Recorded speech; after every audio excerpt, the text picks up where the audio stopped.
Hai, perkenalkan namaku Rahma Fauzia Zahra, NPM 223402516135. Di sini aku sebagai host di podcast. Hai, perkenalkan nama saya Indria Nadia Puspitasari dengan NPM 223402516144. Saya akan sedikit menjelaskan esai yang sudah saya buat dengan judul yaitu Integrasi Pasar Beras Indonesia dengan Pasar Beras Internasional. Hai, nama saya Prialfa Cayanti, NPM saya 223402516153 dengan judul esai Integrasi Pasar dan Pembentukan Harga Cabai Merah di Indonesia. Hai, nama saya Wahyu Aldiansyah dengan NPM 223402516297 dengan judul esai Kenaikan Harga Daging di Indonesia. Hai semua, perkenalkan nama saya Sultan Putra Pratama Ramadan dengan NPM 223402516128. Saya akan menjelaskan esai tentang analisis pemasaran jamur tiram di Kecamatan Ngargoyoso. Hai, nama saya Mikael Yazid dengan NPM 223402516147 dan judul esai Dynamics of Gasoline's Perfect Competition Market. Hai, nama saya Utari Adita Eliani dengan NPM 223402516134 dengan judul esai Produsen Tahu Tempe Menghadapi Kenaikan Harga Kedelai. Hai, perkenalkan nama saya Ahmad Fikri Ariesta dengan NPM 223402516133. Saya akan sedikit menjelaskan esai yang sudah saya buat dengan judul Kenaikan Harga Minyak Goreng Kelapa Sawit di Indonesia. Hai, nama aku Septia Asnaria dengan NPM 223402516141 dengan judul Mengoptimalkan Pasar Teh di Indonesia. Hai semua, perkenalkan nama saya Reza Ardian dengan NPM 223402516143. Di sini saya akan menjelaskan tentang dinamika perdagangan jagung sebagai komoditas utama. Halo sobat-sobat UNA, selamat malam. Kita berjumpa lagi di Perfect Market Podcast. Dalam 60 menit ke depan, aku, Rahma Fauzia Zahra, akan menemani malam minggu kalian melalui ruang podcast yang dapat disimak secara audio melalui link drive tersebut. Dan malam ini aku udah mengundang beberapa tamu spesial yang akan ngobrol-ngobrol bareng kita nih. Dan di sini tentunya ada beberapa tamu, diantaranya ada Kak Indri, Kak April, dan Kak Wahyu dari Jakarta. Lalu ada Kak Sultan dari Bogor, ada Kak Mikail dan Kak Tata dari Pamulang. Lalu ada Kak Fikri dari Bekasi, dan ada yang datang jauh-jauh nih dari Makassar dan Jawa Timur. Di sini ada Kak Septi dan Kak Reja. BTW mana nih yang Makassar dan Jawa Timur? Kayaknya udah deh basa-basinya, karena aku udah gak sabar banget pengen ngobrol dan sharing bareng mereka. Jadi langsung aja ya kita mulai podcastnya. Nah, jadi guys, topik podcast kita pada malam ini adalah pasar persaingan sempurna, di mana nanti para tamu-tamu aku nih ngejelasin nih pasar persaingan sempurna mereka masing-masing. Tapi sebelum itu aku pengen kalian tahu dulu dan ngerti dulu apa itu pasar persaingan sempurna. Jadi di sini aku bakal ngejelasin dikit ya. Jadi pasar persaingan sempurna itu dapat didefinisikan sebagai struktur pasar atau industri di mana terdapat banyak penjual dan pembeli, di mana mereka tidak dapat mempengaruhi keadaan di pasar. Nah, pasar persaingan sempurna adalah model pasar yang paling klasik dan paling sering digunakan dalam analisis ilmu ekonomi. Model ini telah dianggap sebagai teori dan secara luas digunakan untuk meramalkan keadaan ekonomi. Terus, pasar persaingan sempurna ini memiliki ciri-ciri atau karakteristik, diantaranya ada 1. Produk homogen, 2. Pengetahuan yang sempurna, 3. Output relatif kecil, 4. Ketentuan harga pasar, dan terakhir kebebasan keluar masuk pasar. Terus di sini dapat disimpulkan bahwa pasar persaingan sempurna merupakan hal yang bagus dalam kategori untuk meningkatkan ekonomi masyarakat sekaligus meningkatkan kesejahteraan. Pasar persaingan sempurna secara umum memiliki arti adanya mobilitas sempurna dari sumber daya dan juga baik pembeli maupun penjual memiliki pengetahuan yang baik atau sempurna. Nah, untuk membuka podcast kita malam ini, di sini aku udah ngundang tamu spesial dari Bekasi nih, yaitu ada Kak Fikri. Dan kali ini Kak Fikri dihadirkan langsung nih jauh-jauh dari Bekasi untuk memberi pencerahan kepada kita, menjawab segala pertanyaan yang tentunya teman-teman pertanyakan tentang kenaikan harga minyak goreng kelapa sawit di Indonesia. Oke, langsung aja kita sapa. Hai Kak Fikri, selamat malam. Hai Kak Ara, selamat malam juga. Oke, BTW ada nama panggung gak nih biar kelihatannya lebih nyaman ngobrolnya? Biasa sih dipanggil Sena ya. Oh, siap-siap Kak Senoy. BTW makasih loh udah datang jauh-jauh nih dari Bekasi. Ya, terima kasih juga untuk bisa mengundang saya untuk hadir ke sini. Oke, baik Kak Senoy, kita langsung aja nih. Aku ada beberapa pertanyaan buat kakak yang nanti bakal kakak jawab. Dan yang pertama, kira-kira apa sih Kak penyebab dari kenaikan minyak goreng di Indonesia? Oke, baik. Minyak goreng ini kan menjadi salah satu bahan pokok yang dibutuhkan hampir setiap hari, khususnya bagi para ibu-ibu guna keperluan memasak-masak kan. Ya. Pada awal Januari 2022 telah terjadi kenaikannya harga minyak goreng berkisar dari 19.000 sampai dengan 24.000 per liter. Bergantung dari jenis kemasan yang digunakan. Harga terbaru yang diberlakukan sejak 1 Februari 2022 untuk minyak goreng curah 11.500 per liter, minyak goreng kemasan sederhana 13,5 per liter, dan minyak goreng kemasan premium 14.000 per liter. Dan penyebab dari kenaikan harga minyak gorengnya itu adalah adanya penimbunan, pengalihan jualan dari retail modern ke pasar tradisional, dan panic buying masyarakat. Tindakan pemerintah adalah membuat kebijakan terkait minyak goreng satu harga per liter, mendirikan tim Satgas Pangan, membuat hotline pengaduan, dan menyediakan anggaran untuk subsidi harga minyak goreng. Oke, baik. Terus kira-kira ada dampak tertentu gak sih buat negara kita karena adanya kenaikan dari minyak kelapa sawit ini? Ya, pastinya dampak yang timbulkan karena naiknya harga minyak goreng ini adanya demo menuntut penurunan harga minyak goreng, perubahan cara memasak masyarakat dari yang menggoreng ke rebus-rebusan, yang mengakibatkan Ketua Umum PDIP merasa kecewa akibat dibully netizen karena menyarankan perubahan proses memasak. Dampak berikutnya adalah terjadi antrian di berbagai daerah guna mendapatkan minyak goreng yang melalui pasar murah yang diselenggarakan pemerintah. Nah, terus nih Kak, yang terakhir, pastinya ada dampak tertentu dong ya untuk masyarakat karena harga dari minyak goreng tersebut. Nah, kira-kira apa aja sih dampaknya nih bagi masyarakat Indonesia karena adanya kenaikan minyak kelapa sawit ini? Harga minyak goreng bagi masyarakat adalah kenaikan harga ini berdampak negatif tentu saja terhadap pendapatan produsen dan berkurangnya jumlah konsumen karena konsumen akan membeli produk substitusi dan mengurangi pembelian minyak goreng. Menurut Menteri Perdagangan, kelangkaan serta tingginya harga minyak goreng kelapa sawit adalah karena adanya permainan mafia minyak goreng. Para mafia penyelundupan minyak goreng kelapa sawit bahkan hingga ke luar negeri. Adapun praktik yang dilakukan para mafia diantaranya mengalihkan minyak subsidi ke minyak industri, mengekspor minyak goreng ke luar negeri, serta mengemas ulang minyak goreng supaya dapat dijual dengan harga yang tidak sesuai dengan harga eceran tertinggi. Nah, itu dia obrolan kita dengan Kak Senoy tentang kenaikan harga minyak goreng kelapa sawit di Indonesia. Dan pastinya dapat disimpulkan bahwa penyebab dari kenaikan harga minyak goreng adalah karena adanya mafia atau pengalihan penjualan dari retail modern ke pasar tradisional. Lalu disebutkan juga nih di sini katanya ada tindakan dari pemerintah dengan membuat kebijakan terkait minyak goreng satu harga per liter.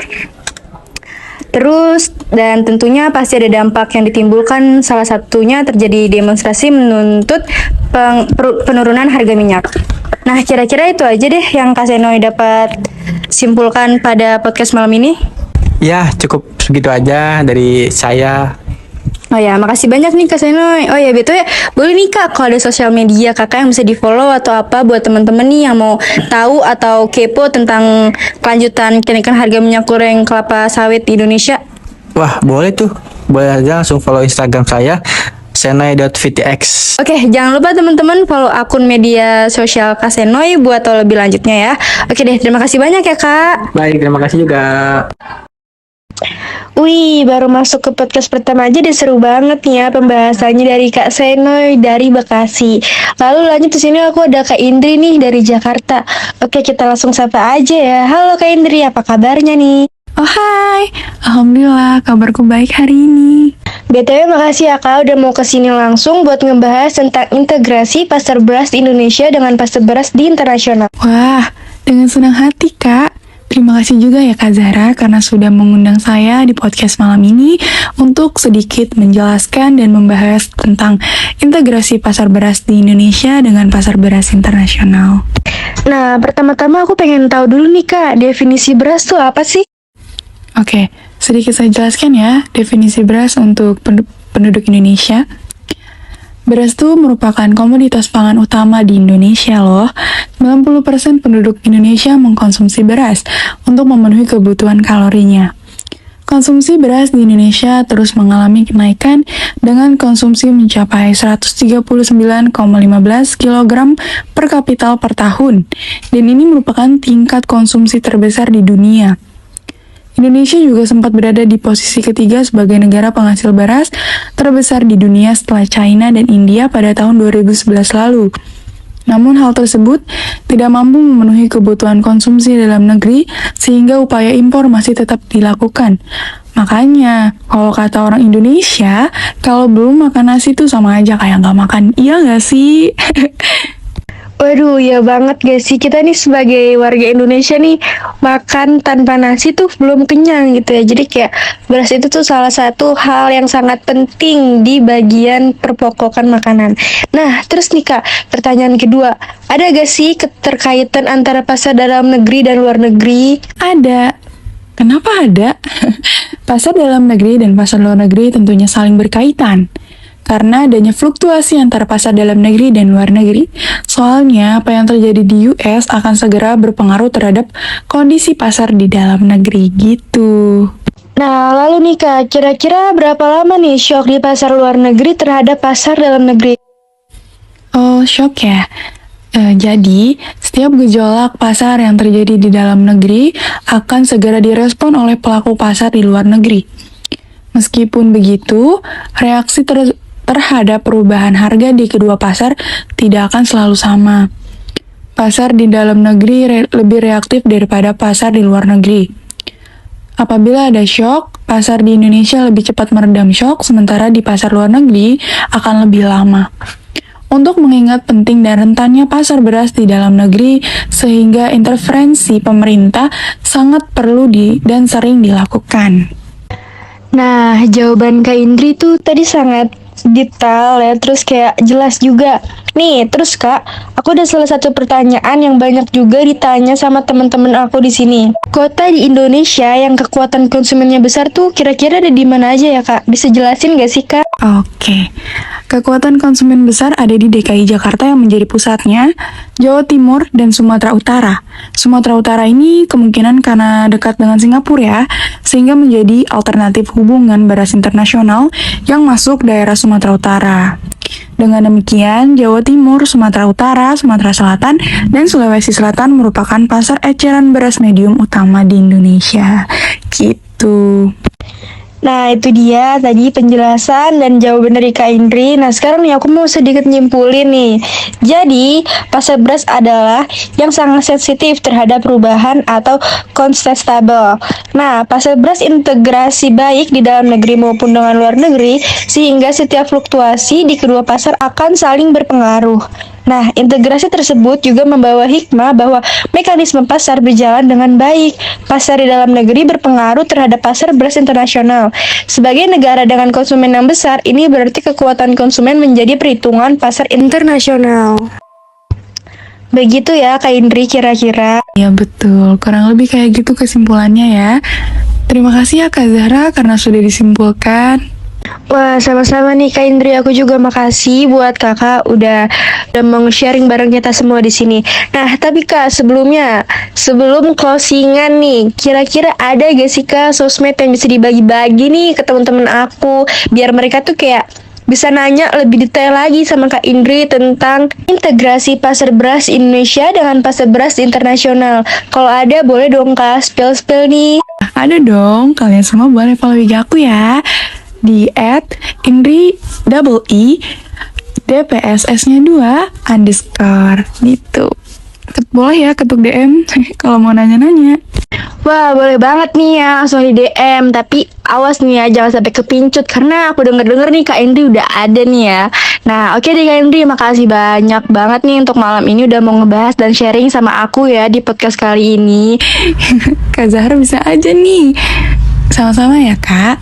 Oh iya, semoga kalian semua yang mendengarkan dapat mengerti apa yang saya sudah jelaskan mengenai integrasi pasar beras di Indonesia dengan pasar beras internasional. Dadah, sampai jumpa lagi. Oke deh, makasih banyak juga ya Kak Indri, dah. Oke teman-teman, semoga masih pada semangat nih ya dengerin podcast kita pada malam ini. Nah, selanjutnya aku ada Kak Septi nih dari Makassar. Langsung aja ya kita sapa. Halo Kak Septi, selamat malam. Kakak Pule. Semoga benar ya penyebutannya.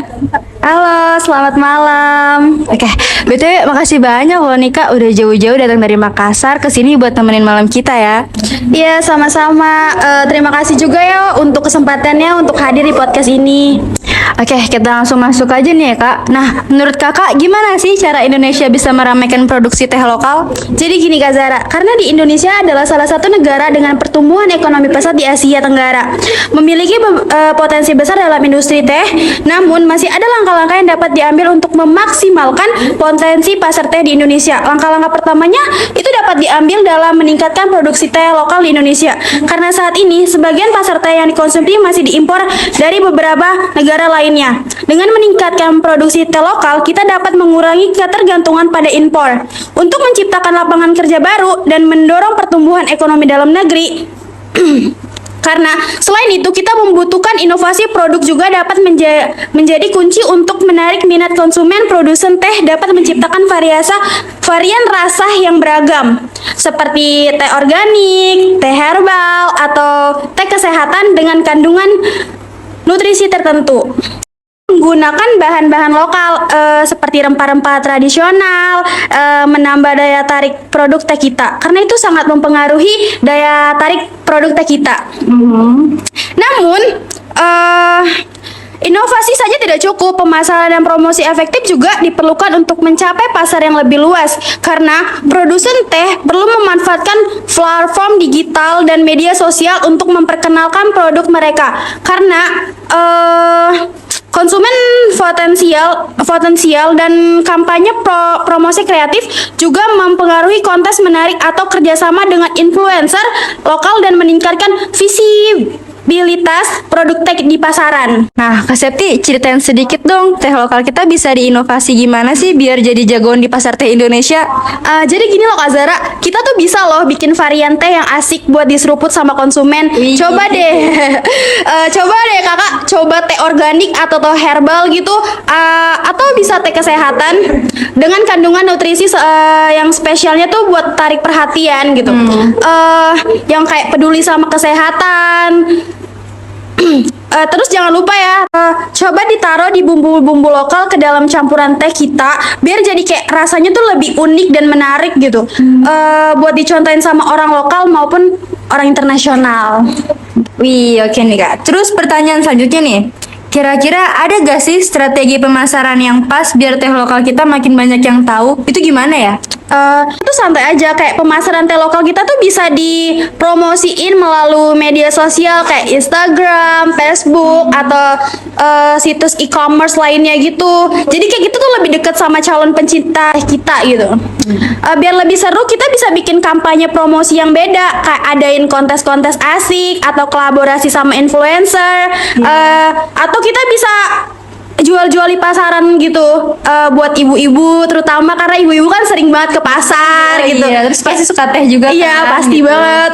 Nah, terus nih Kak, terakhir sedikit aja, boleh tahu gak sih kenapa edukasi tentang manfaat kesehatan teh itu penting banget buat pasar teh di Indonesia? Nih Kak Zara, karena tuh edukasi tentang manfaat kesehatan teh tuh penting, karena masyarakat kita harus tahu betapa serunya manfaat minum teh itu. Jadi lebih menghargai teh, sebagai bagian dari kekayaan budaya kita. Nah, lewat kampanye edukasi yang asik, makin banyak tuh orang-orang bakal cinta dan dukung teh lokal kita gitu.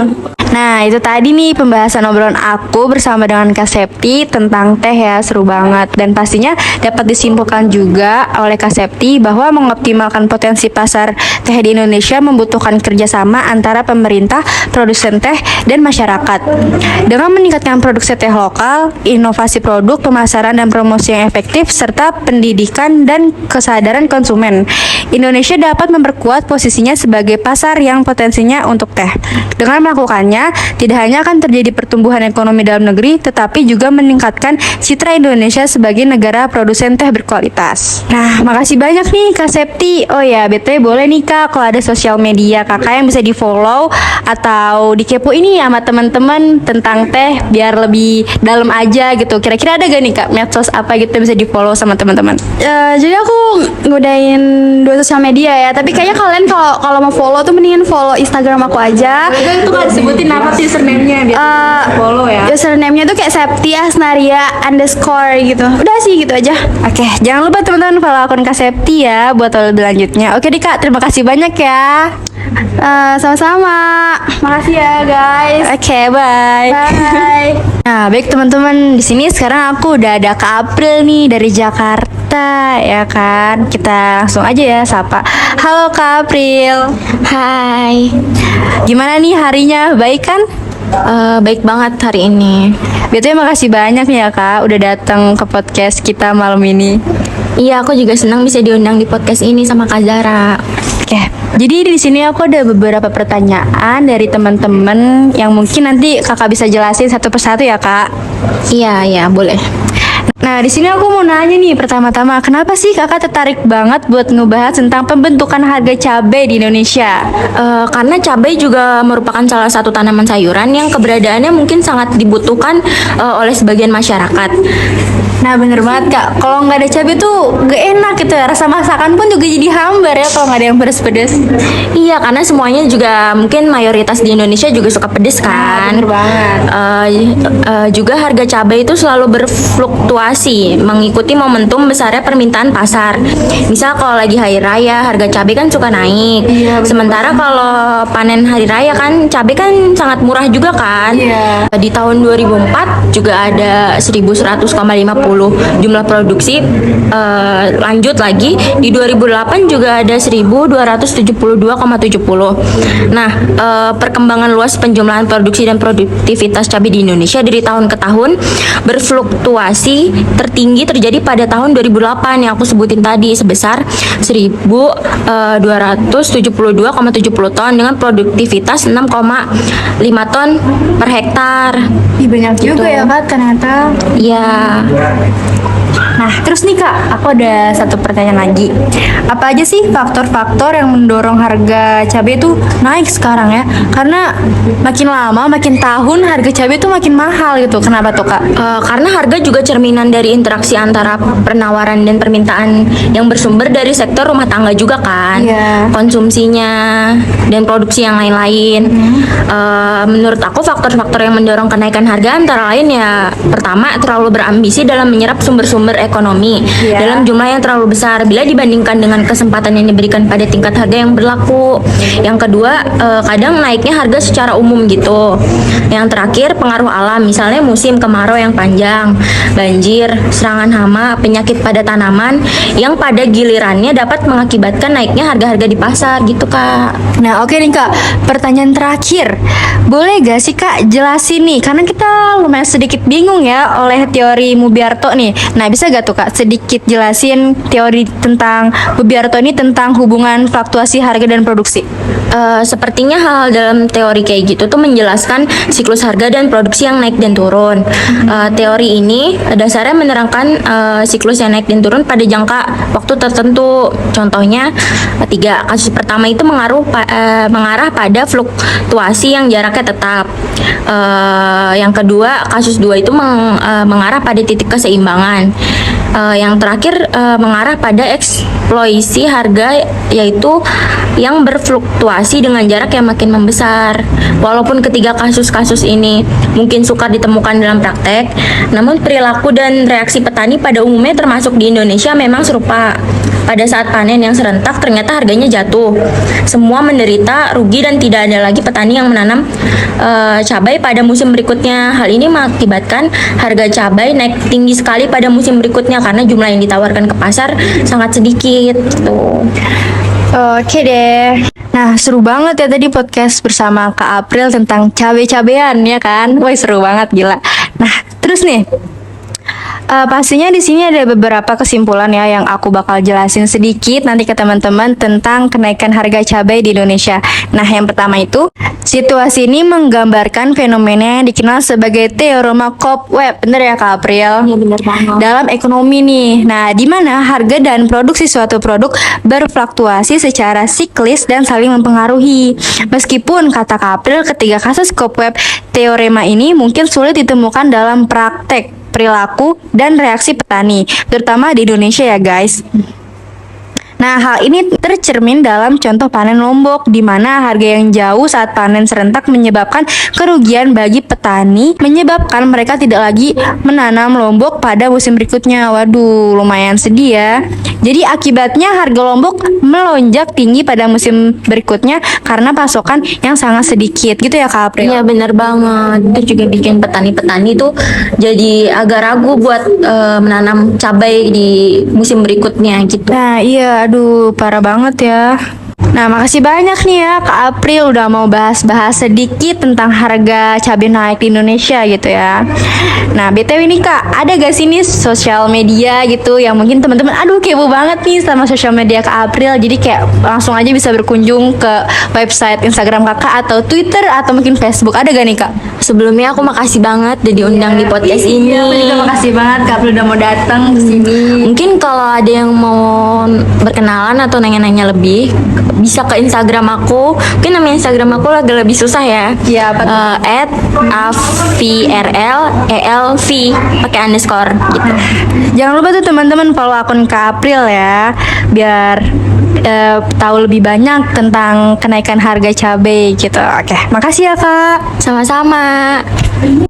Oke guys, langsung aja nih ya kita lanjut. Di sini aku ada Kak Mikail dari Depok. Langsung aja nih kita sapa. Halo Kak, selamat malam. Halo, selamat malam. Terima kasih udah ngundang aku ke podcast ini. Senang banget bisa ngebahas topik seru gini.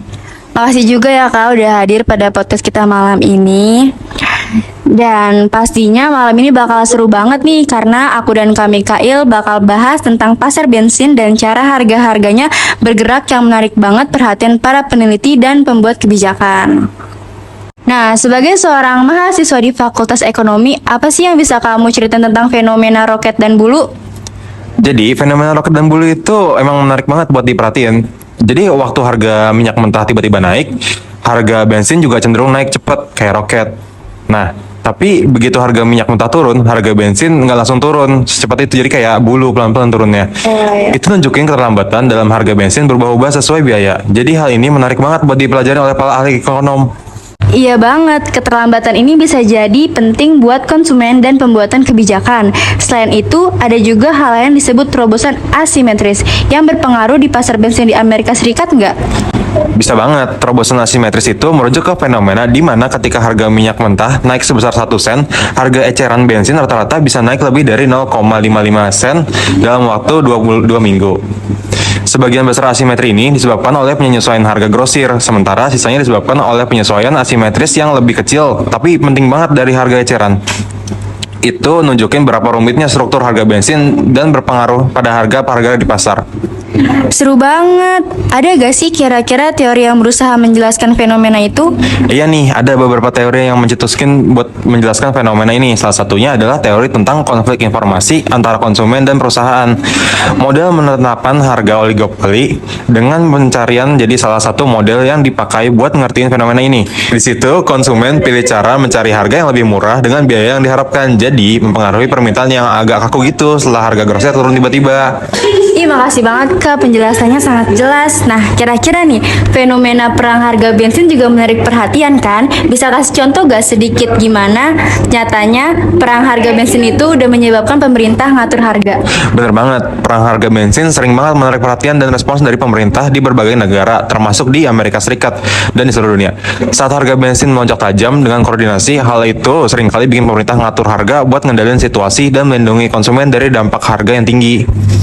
Makasih banget Kak Mikail udah berbagi pengetahuan berharga kamu di podcast ini. Apakah ada pesan terakhir buat pendengar kita nih? Tentu, aku berharap pendengar bisa lebih ngertiin kompleksitas pasar bensin dan bagaimana perilaku harga bisa berpengaruh pada konsumen dan ekonomi keseluruhan. Lebih penting lagi, semoga info ini berguna buat pembuat kebijakan dalam ambil keputusan yang tepat untuk hadapi tantangan di pasar bensin. Pesan yang bagus banget nih. Makasih sekali lagi ya Kak Mikail. Dan di sini aku sedikit ngejelasin ulang tentang apa yang Kak Mikail tadi sebutin barusan ya. Nah, di sini dalam diskusi tentang pasar bensin dan perilaku harga, kita melihat dua fenomena menarik. Pertama, ada roket dan bulu pada harga bensin, di mana harga naik cepat ketika harga minyak mentah naik tajam, tetapi turun lebih lambat ketika harga minyak mentah turun. Keterlambatan penyesuaian harga ini menjadi perhatian ekonom dan penting dipahami dampaknya. Kedua, terobosan asimetris di pasar bensin terutama di AS menunjukkan perbedaan antara penyesuaian harga grosir dan eceran, mencerminkan kompleksitas struktur harga bensin. Teori tentang bentrokan informasi antara konsumen dan perusahaan mencoba menjelaskan fenomena ini. Selain itu, perang harga bensin sering memicu tanggapan dari pemerintah yang mengambil tindakan untuk mengendalikan harga dan melindungi konsumen. Dalam menghadapi tantangan di pasar bensin, pemahaman yang mendalam tentang perilaku harga menjadi kunci bagi pembuatan kebijakan untuk mengambil langkah-langkah yang tepat. Oke deh Kak Mikail, makasih banyak ya untuk malam ini, pembahasannya sangat seru banget nih. Wih, sama-sama dong udah mengundang aku di sini. Aku juga senang kok bisa berada di sini malam ini. Oke, makasih, bye-bye. Bye-bye. Oke nih guys, selanjutnya kita ada Kak Tata dari Pamulang. BTW makasih banyak nih Kak udah datang jauh-jauh dari Pamulang untuk acara podcast kita kali ini. Iya, makasih juga udah diundang sebelumnya. Ya, sama-sama Kak. Oke. Nah, pada kesempatan malam ini aku bersama Kak Tata bakal ngebahas topik yang seru banget nih tentang produsen tahu tempe menghadapi kenaikan harga kedelai. Nah, pertama-tama bisa gak sih Kak jelasin dulu nih kedelai itu apa ya untungnya buat Indonesia? Oke, jadi kedelai itu merupakan salah satu komoditas pangan strategi setelah padi dan jagung. Sebagai salah satu komoditas Palawijaya, kedelai memegang peranan penting dalam kebijaksanaan pangan nasional karena kegunaannya yang cukup beragam, terutama sebagai bahan baku industri pangan seperti tempe, tahu, tauco, susu kedelai, minyak makan, dan tepung kedelai, dan bahan baku industri pakan ternak lainnya. Nah, pertanyaan selanjutnya nih Kak, banyak banget yang ditanya sama teman-teman kita semua di sini. Berapa sih Kak peningkatan produksi rata-rata per tahunnya yang bisa diproduksi oleh kedelai di Indonesia ini? Jadi peningkatan rata-rata itu 3,75% per tahun, yaitu dari 671, ribu ton pada tahun 2003 menjadi 843,1 ribu ton pada tahun 2012. Peningkatan produksi tersebut belum dapat mengimbangi peningkatan konsumsi kedelai nasional yang lebih tinggi. Kebutuhan kedelai meningkat dari 1,938 juta ton pada tahun 2003 menjadi 2.950 juta ton pada tahun 2012, atau menjadi meningkat rata-ratanya 5,7% per tahun. Nah, terus pertanyaan selanjutnya nih, kenapa sih harga kedelai itu bisa naik harganya? Ya, bisa dikatakan dari prediksi Bank Investasi Goldman Sachs, tanggal 10 Agustus lalu, harga komoditas kedelai masih akan melambung tinggi. Diprediksi harga kedelai akan mencapai 8.700 di tingkat pengecer dan 8.400 di tingkat distributor. Harga normalnya di sekitaran 5.000 sampai 6.000. Nah, kira-kira nih Kak, untuk tahun sekarang harga kedelai itu peningkatannya berapa ya Kak?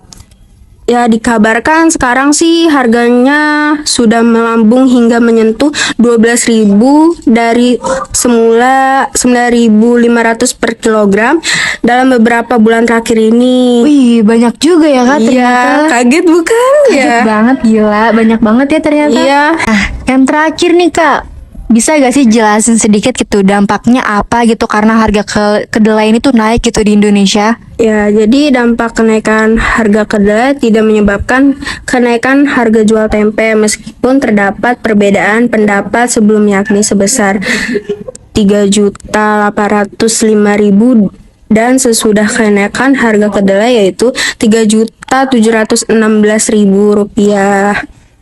Nah, oke deh, makasih ya Kak Uta. Nah, di sini tuh aku sekarang bakal bacain sedikit kesimpulan yang tadi udah Kak Uta sebutin dan aku bakal bacain sedikit aja ya. Nah, dari contoh kasus tadi bersama dengan Kak Uta ini, produsen tahu tempe termasuk dalam ciri-ciri pasar persaingan sempurna ya Kak. Yaitu terdiri dari banyaknya pembeli, bahkan penjual tergabung dalam gabungan Koperasi Produsen Tempe Tahu Indonesia atau Gakoptindo. Setiap perusahaan mudah keluar atau masuk pasar. Contohnya nih, perdagangan dapat memutuskan untuk berhenti jualan sampai kondisi pasar-pasar benar stabil. Iya, benar Kak? itu. Nah, oke Dika, makasih ya Kak untuk malam ini. Oh ya, by the way ada gak sih Kak sosial media gitu yang bisa teman-teman nanti kunjungin buat lebih tahu tentang harga pasaran kedelai di Indonesia ini? Wih, bisa dong. Sebutin dong Kak. Aku sebutin Instagram aja kali ya. Iya, boleh. Jadi Instagram aku Utari Adita, hanya ada 3.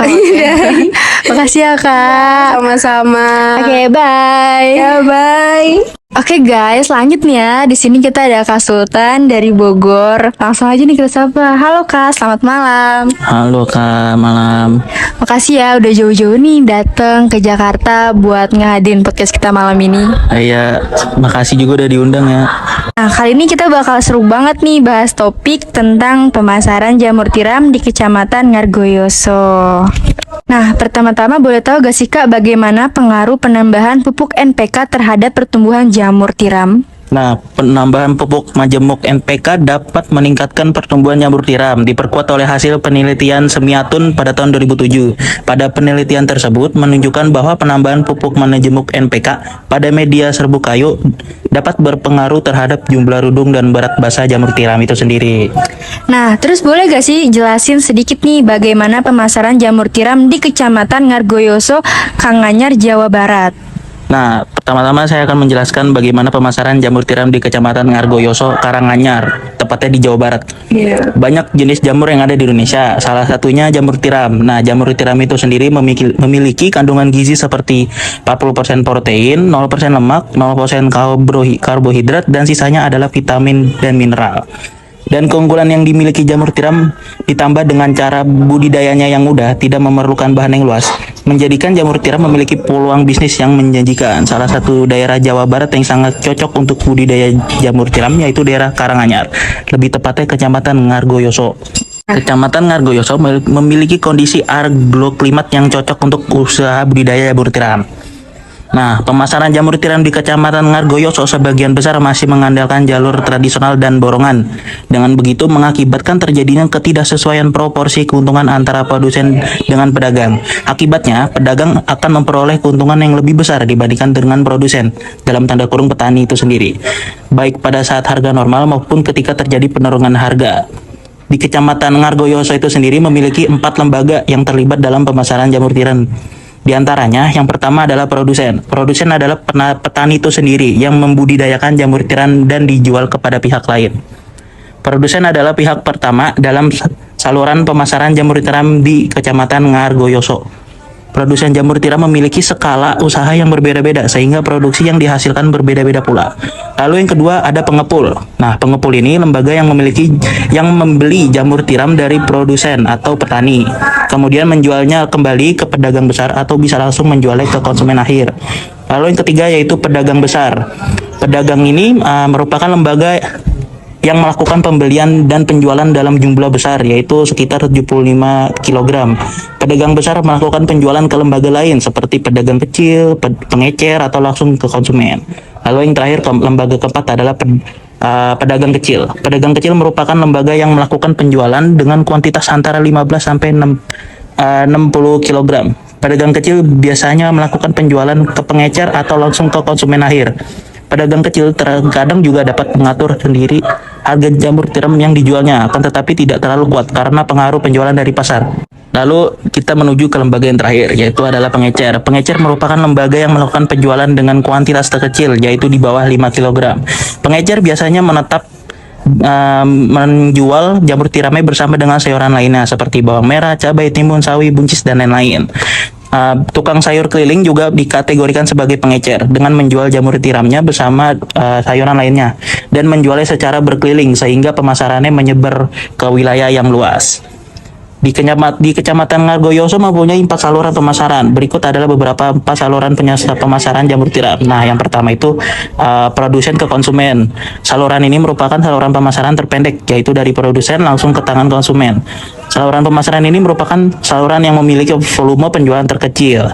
Di saluran konsumen ini biasanya Di saluran pemasaran ini biasanya konsumen memetik sendiri jamur tiram dari kumbungnya sehingga kesegarannya terjamin.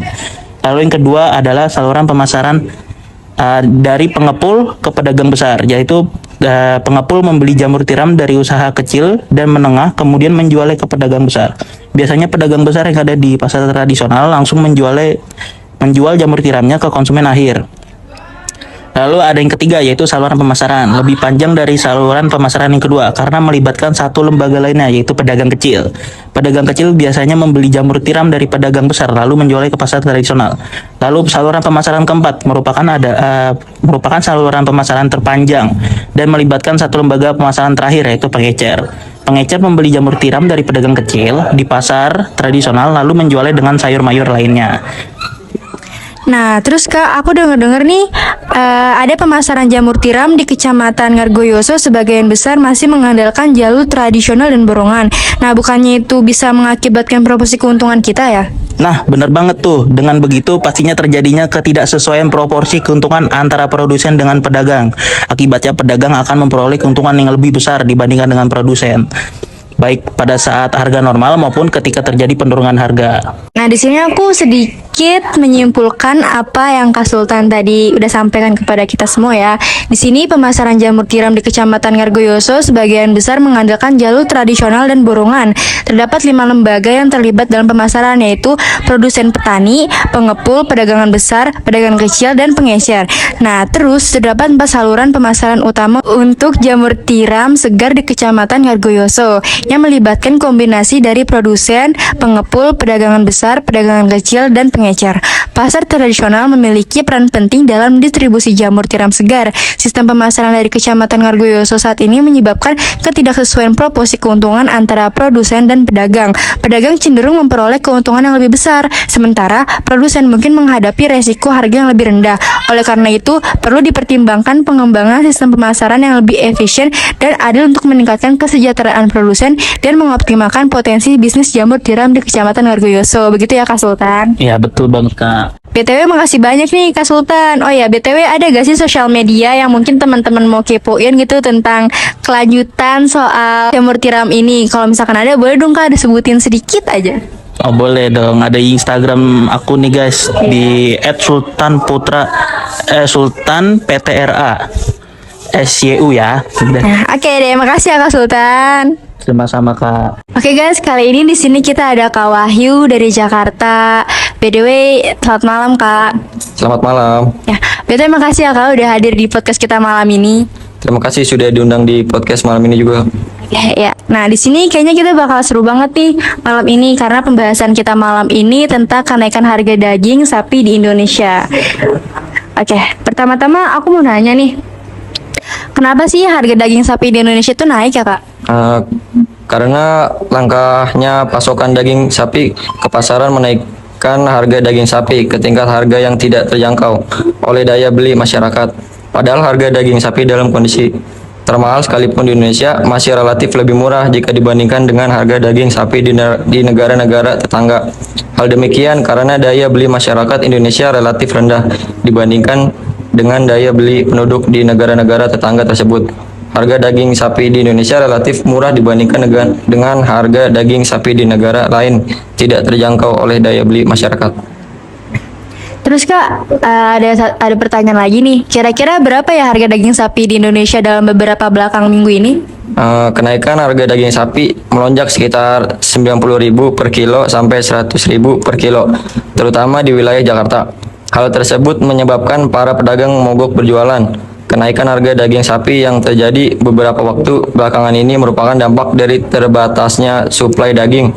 Hal ini erat kaitannya dengan pembatasan kuota impor daging sapi dan minimnya produksi dalam negeri.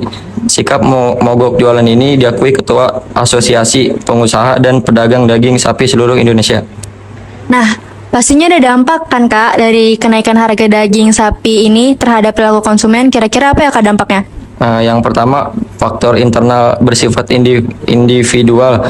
Faktor-faktor yang terdapat dari dalam individu tersebut, indikator yang diamati meliputi persepsi, belajar dan ingatan, gaya hidup, sikap motivasi, dan kepribadian. Yang kedua, faktor eksternal merupakan faktor-faktor yang dapat mempengaruhi konsumen sebelum mengambil keputusan dalam melakukan proses pembelian yang berasal dari lingkungan. Indikator yang diamati meliputi budaya konsumen, kelas sosial, demografi, kelompok sosial, dan keluarga. Yang ketiga, pengambilan keputusan konsumen yang berupa tindakan sebagai akibat naiknya harga daging sapi. Indikatornya yaitu pengenalan masalah, pencarian informasi, evaluasi alternatif, keputusan pembelian, dan perilaku pasca pembeli. Oke, sekarang aku mau sedikit ngejelasin ulang soal yang tadi Kak Wahyu udah jelasin. Di sini penjualan daging termasuk dalam ciri-ciri pasar persaingan sempurna, yaitu terdiri dari banyaknya penjualan, pembeli, bahkan penjual tergabung dalam Asosiasi Perdagangan Daging Indonesia atau APDI setiap perusahaan. Nah, terus setiap perusahaan mudah keluar atau masuk pasar. Contohnya satu, pedagangan dapat memutuskan untuk berhenti berjualan sampai kondisi pasar benar-benar stabil. Yang kedua, menghasilkan barang serupa karena tidak ada perbedaan yang terlalu nampak. Lalu yang ketiga, terdapat banyak perusahaan di pasar, dalam hal ini peternak sapi yang menyalurkan daging sapi. Nah, yang terakhir, pembeli mempunyai pengetahuan yang sempurna mengenai pasar. Dalam kasus ini, pembeli sudah mengetahui terjadinya kenaikan harga daging sapi melalui informasi dari media, sehingga mereka cenderung mengurangi konsumsi daging sapi dan kurangnya permintaan pasar. Oke deh Kak, makasih ya Kak udah nyempatin waktunya buat berbincang sedikit-sedikit tentang kenaikan harga sapi di sini. Nah, kalau boleh tahu ada gak sih Kak sosial media yang mungkin teman-teman pengen kunjungin gitu biar lebih tahu tentang kenaikan harga sapi di Indonesia? Ada sih, paling Instagram aja. Iya, boleh sebutkan Username-nya Wahyu Aldiansyah. Oke deh, segitu aja mungkin yang bisa Kak Wahyu sampaikan, dan jangan lupa ya kepoin Instagramnya. Dadah. Nah, ini yang terakhir nih. Di sini ada Kak Reza sebagai penutup mungkin ya pada podcast kita malam ini. Nah, malam ini kayaknya bakal seru banget nih karena di sini Kak Reza bakal membahas tentang dinamika jagung di Indonesia. Oke. Nah, sebelumnya boleh gak nih Kak Reza dijelasin gitu, apa itu dinamika perdagangan jagung sebagai komoditas perdagangan utama? Nah, jadi sebenarnya jagung itu kan salah satu komoditas pertanian utama yang memiliki peran penting dalam ketahanan pangan dan ekonomi global ya. Jadi, terus komoditas ini itu digunakan sebagai pangan manusia, bisa sebagai bahan baku industri, pakan ternak, dan bisa juga untuk bahan baku produk-produk lainnya. Dinamika perdagangan jagung memainkan peran krusial dalam menghadapi tantangan ketahanan pangan dan mengatasi fluktuasi harga serta permintaan di pasar dunia. Terus emangnya ada apa sih dengan jagung sampai Anda membahas tentang ini gitu untuk podcast kita malam ini? Nah, yang menarik adalah jadi kayak produksi jagung ini sebenarnya memainkan peran yang penting dalam menentukan ketersediaan, pasokan, dan harga di pasar. Nah, terus juga ada banyak faktor yang mempengaruhi produksi jagung seperti kayak cuaca, teknologi pertanian, kebijakan pemerintahan, dan fluktuasi harga komoditas lainnya. Terus juga negara-negara seperti Amerika Serikat, Cina, Brazil, Argentina, dan India itu menjadi produsen utama jagung di dunia. Sementara Amerika Serikat itu yang memegang peran kunci sebagai produsen dan eksportir terbesar dalam dinamika perdagangan jagung secara global. Nah, Kak Reza, tapi sebelumnya teknologi pertanian kita itu sudah meningkat atau belum sih? Nah, teknologi pertanian kita tuh sebenarnya sudah meningkat karena buktinya teknologi pertanian kita tuh udah meningkatkan hasil panen dan efisiensi produksi jagung. Terus ya dengan gitu permintaan jagung yang berasal dari berbagai sektor seperti sektor pangan, sektor pakan ternak dan bahan baku untuk industri lainnya itu meningkat. Terus apakah fluktuasi harga jagung bisa mempengaruhi daya beli masyarakat? Ya benar sih, fluktuasi harga jagung memang bisa mempengaruhi masyarakat, mempengaruhi daya beli masyarakat, terutama di negara-negara dengan tingkat konsumsi jagung yang tinggi. Selain itu, fluktuasi harga juga berdampak pada keberlangsungan usaha petani dan industri yang bergantung pada bahan baku jagung. Nah, di sini aku sedikit menjelaskan ulang apa yang tadi Kak Reza bahas. Di sini, jagung merupakan komoditas pertanian utama yang dimiliki peran krusial dalam ketahanan pangan dan ekonomi global. Dinamika perdagangan jagung dipengaruhi oleh faktor produksi, permintaan, harga, serta perdagangan internasional. Fluktuasi harga jagung dapat berdampak pada stabilitas ekonomi global dan ketahanan pangan dunia. Oleh karena itu, penting bagi negara-negara untuk memperhatikan produksi dan permintaan jagung serta mengembangkan kebijakan yang berkelanjutan untuk menghadapi tantangan dalam perdagangan jagung secara efisien dan berdampak positif bagi masyarakat dan ekonomi secara keseluruhan. Begitu ya Kak Reja? Iya, begitu. Kurang lebih begitu. Betul sekali. Oke deh Kak Reja, makasih untuk malam ini. Dan sebelumnya ada gak sih kayak sosial media gitu buat teman-teman yang mungkin ingin tahu lebih lanjut tentang jagung di Indonesia ini? Kalau ada boleh sedikit dikasih tahu gitu apa sosial medianya? Oh iya, kalau ada yang ingin bertanya-tanya tentang jagung, tanya aja ke saya, DM aja IG-nya. IG-nya di @rizaard. DM aja. Oke, makasih ya Kak Reja sebelumnya. Makasih, bye. Ya, dadah. Jadi di sini aku udah ada beberapa pertanyaan nih buat kalian semua dari teman-teman aku melalui email. Nah, pertanyaan pertama itu ada dari kahafiza.com.id. Katanya gini, teh kan merupakan minuman yang populer ya di Indonesia dan telah menjadi bagian penting dari budaya dan tradisi masyarakat Indonesia. Apakah itu benar? Jadi gimana tuh Kak Septi jawabannya? Jadi gini ya Kak Zara, jadi teh itu memang udah jadi salah satu minuman terfavorit di Indonesia. Karena Indonesia itu adalah salah satu produsen teh terbesar di dunia, terutama kayak teh hitam, teh hijau.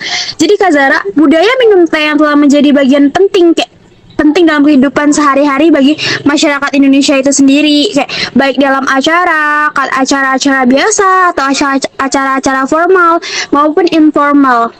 Karena Kak Zara, teh itu sering banget loh disajikan kepada tamu sebagai tanda keramahan dan menjadi bagian dari adat istiadat dalam upacara adat gitu loh. Jadi selain itu, keberadaan warung teh atau kedai teh di seluruh penjuru Indonesia juga itu menjadikan betapa populernya minuman ini. Karena Kak Zara lihat sendiri kan Kak Zara, gimana banyaknya merek-merek teh yang dijual di supermarket atau di pasar-pasaran gitu.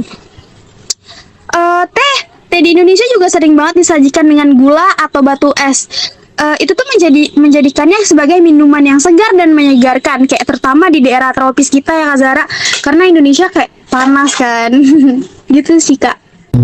Wah, sebelumnya makasih banyak banget nih buat Kak Septi udah ngebantu menjawab pertanyaan dari Kak Hafiza tentang bener gak sih kalau teh itu tuh menjadi bagian penting dari budaya dan tradisi masyarakat Indonesia.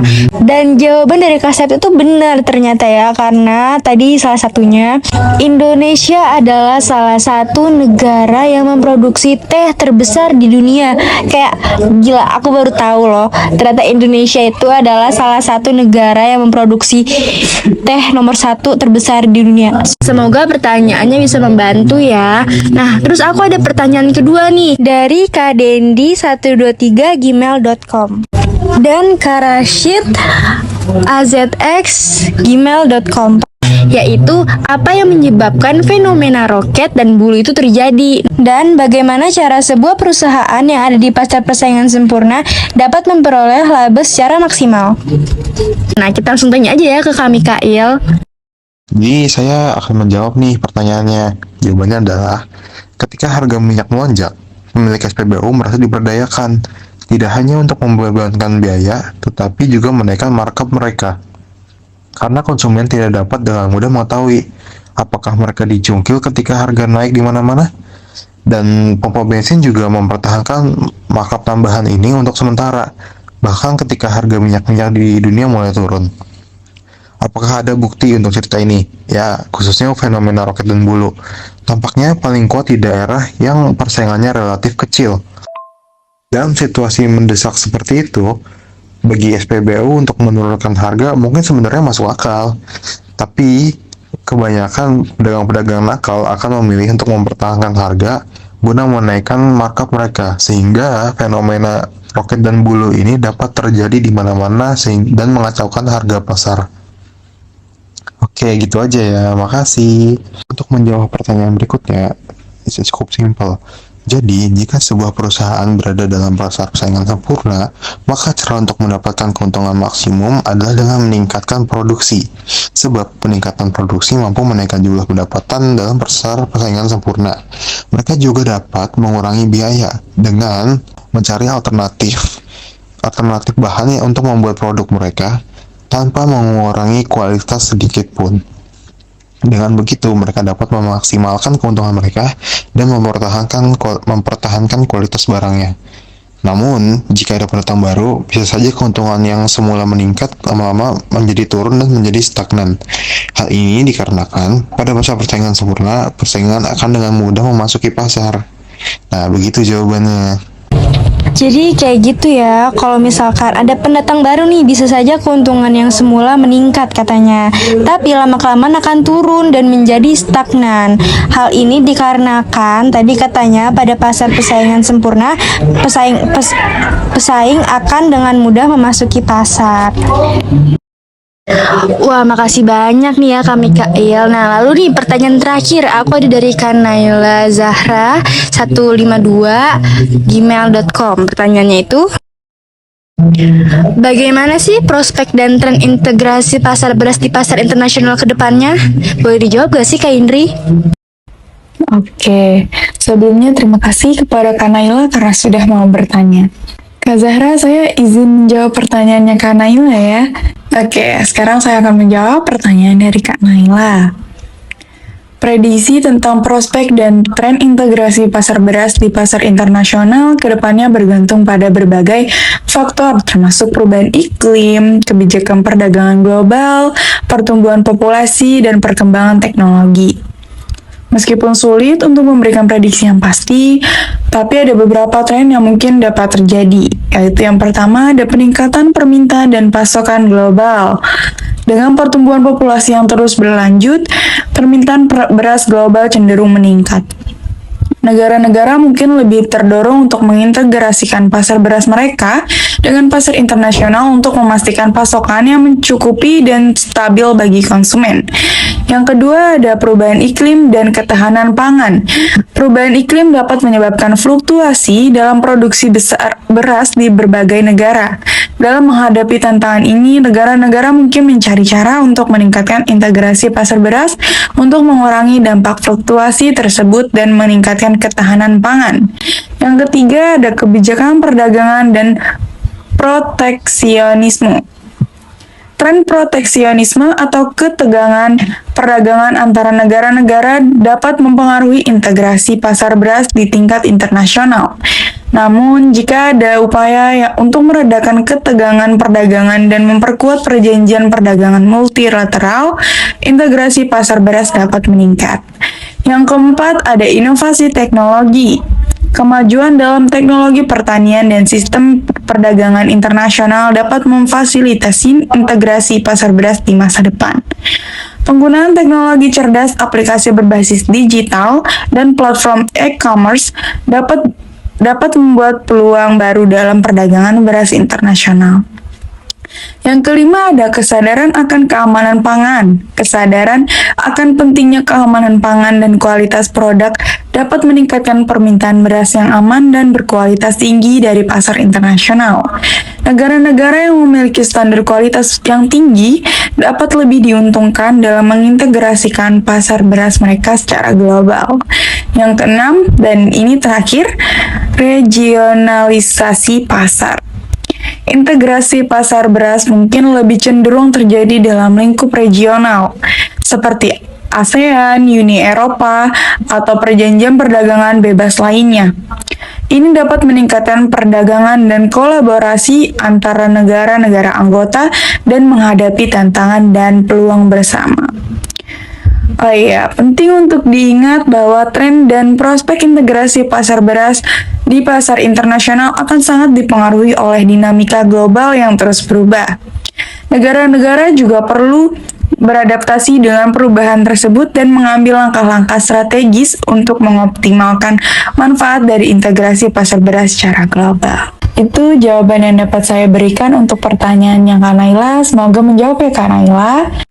Wah, makasih banyak banget buat Kak Indri. Sekali lagi penjelasannya sangat detail, jelas, dan sangat membantu kita semua ya tentang gimana sih prospek dan tren integrasi pasar beras di pasar internasional ke depannya. Jadi bisa dijelaskan bahwa integrasi pasar merupakan suatu ukuran yang menunjukkan seberapa besar perubahan harga yang terjadi di pasar acuan atau pasar pada tingkat yang lebih tinggi seperti pedagang eceran, akan menyebabkan terjadinya perubahan pada pasar pengikutnya, misalnya pasar di tingkat petani.